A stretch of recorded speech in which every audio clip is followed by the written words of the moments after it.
Hello students, আজি তোমালোকৰ কাৰণে লৈ আহিছোঁ ক্লাছ 10ৰ অসমীয়া ব্যাকৰণৰ মোষ্ট ইম্পৰ্টেণ্ট এটা টপিক হৈছে ৰচনা। আজি ৰচনাৰ টপিকটো হ'ব অসমৰ বানপানী। কাৰণ তোমালোকে শুনিছাই যে অসমৰ বহুতো ডিষ্ট্ৰিক্টত বহুত বেছি বানপানী হৈ আছে।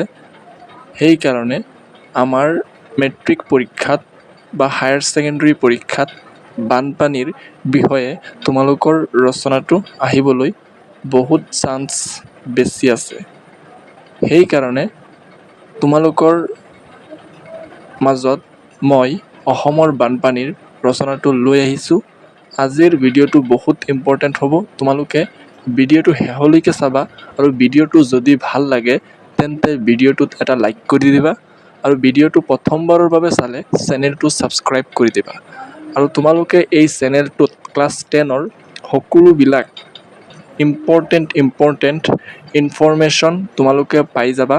কমন কুৱেশ্যনছ পাবা, কুৱেশ্যন আনচাৰ পাবা।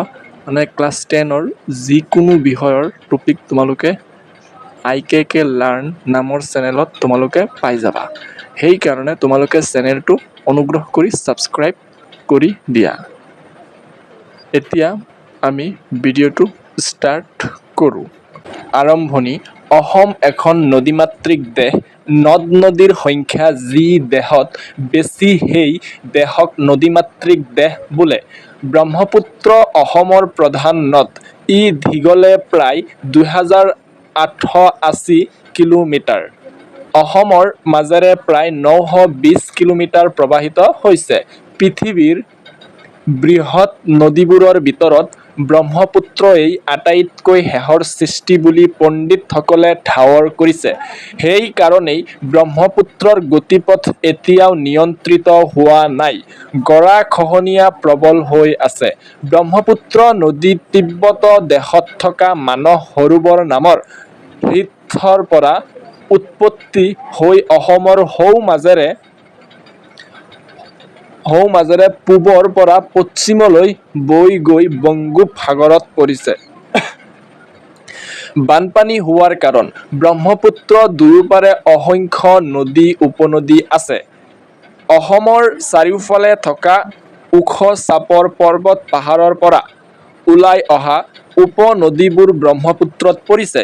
বৰষুণৰ বতৰত বা বাৰিষা কালত উপনদীবোৰ পানীৰে উপচি পৰে।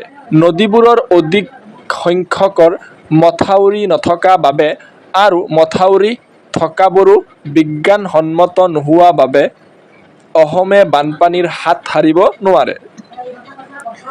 উপনদীবোৰৰ পাৰ ভাগৰি নাইবা মথাউৰি ভাঙি পানী ওলাই আহি সমগ্ৰ দেশতে বানপানীৰ সৃষ্টি কৰে। বানপানীৰ ফলত হোৱা ক্ষতি। বানপানীৰ ফলত ৰাস্তা ঘাট, আলি পদূলি, ঘৰ দুৱাৰ, খেতি বাতি আদি ধ্বংস বা নষ্ট হোৱাৰ উপৰি মানুহকে আদি কৰি বহুতো জীৱ জন্তুৱে প্ৰাণ হেৰুৱাব লগা হয়। অসম এখন কৃষিপ্ৰধান দেশ।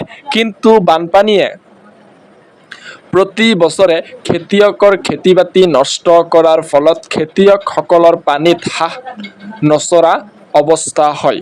বানপানীয়ে নষ্ট কৰা খেতি বাতিবোৰৰ ভিতৰত ধান, মৰাপাট, কুঁহিয়াৰ আৰু বিবিধ শাক পাচলি আছে। প্ৰতি বছৰে বানপানীয়ে দুৰ্যোগ সৃষ্টি কৰি অহাৰ বাবে অসম অৰ্থনৈতিকভাৱে সদায় ক্ষতিগ্ৰস্ত হৈ আহিছে। খেতিয়কসকলে পৰিশ্ৰম অনুপাতে শস্য চপাবলৈ নাপায়।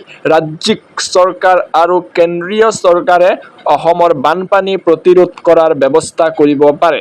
ব্ৰহ্মপুত্ৰ আৰু উপনদীবোৰৰ পানী নিয়ন্ত্ৰিত কৰিব পাৰিলেই অসমৰ বানপানীও নিয়ন্ত্ৰিত হ'ব। ব্ৰহ্মপুত্ৰ নদী অসমলৈ অৰ্থাৎ ভৈয়ামলৈ নমা ঠাইত বিজুলী উৎপাদন প্ৰকল্প স্থাপন কৰি বিজুলী শক্তি উৎপাদন আৰু বানপানী নিয়ন্ত্ৰণৰ দৰে আঁচনি গ্ৰহণ কৰি চৰকাৰে ৰাজ্যখনক বানপানীৰ কবলৰ পৰা ৰক্ষা কৰিব পাৰে। নিয়ন্ত্ৰণৰ উপায় বা প্ৰতিকাৰ। আজি বিজ্ঞান আৰু প্ৰযুক্তিবিদ্যাৰ জয় ময় অৱস্থা। ব্ৰহ্মপুত্ৰক নিয়ন্ত্ৰণ কৰাৰ উপায় নাই বুলি ক'লে কোনেও বিশ্বাস নকৰে। চীনৰ হুৱাংহু নদীক নিয়ন্ত্ৰণ কৰিব পাৰিছে, যেতিয়া অসমৰ ব্ৰহ্মপুত্ৰ বৰাককো নিয়ন্ত্ৰণ কৰিব পৰা যাব। এই কামবোৰৰ পৰিকল্পনা দক্ষ আৰু অভিজ্ঞ বিশেষজ্ঞৰ দ্বাৰা কৰিব লাগিব। তাক ৰূপায়ণৰ বাবে প্ৰচুৰ অৰ্থও লাগিব। কেন্দ্ৰীয় চৰকাৰৰ সাহায্য এই ক্ষেত্ৰত অপৰিহাৰ্য। ব্ৰহ্মপুত্ৰ আৰু উপনৈৰ গতি নিয়ন্ত্ৰণ কৰি জলবিদ্যুৎ উৎপন্ন কৰিব পাৰিলেও অসমৰ বহু উপকাৰ হ'ব। ভূমিস্খলন ৰোধৰ বাবে গছ-গছনি ৰোপণ উত্তম উপায়। সামৰণি। উপনদীসমূহৰ মথাউৰি নিৰাপদ দূৰত্বত বিজ্ঞানসন্মতভাৱে নিৰ্মাণ কৰাৰ ব্যৱস্থা কৰিলে মথাউৰি ভাঙি বানপানীৰ সৃষ্টি কৰিব নোৱাৰিব।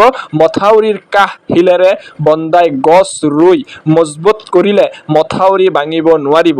ৰাজ্য আৰু কেন্দ্ৰীয় চৰকাৰে অসমৰ বানপানী স্থায়ীভাৱে নিয়ন্ত্ৰণ কৰাৰ ব্যৱস্থা কৰিলে অসমৰ অৰ্থনৈতিক উন্নয়নৰ বাট মুকলি হ'ব বুলি আশা কৰিব পাৰি।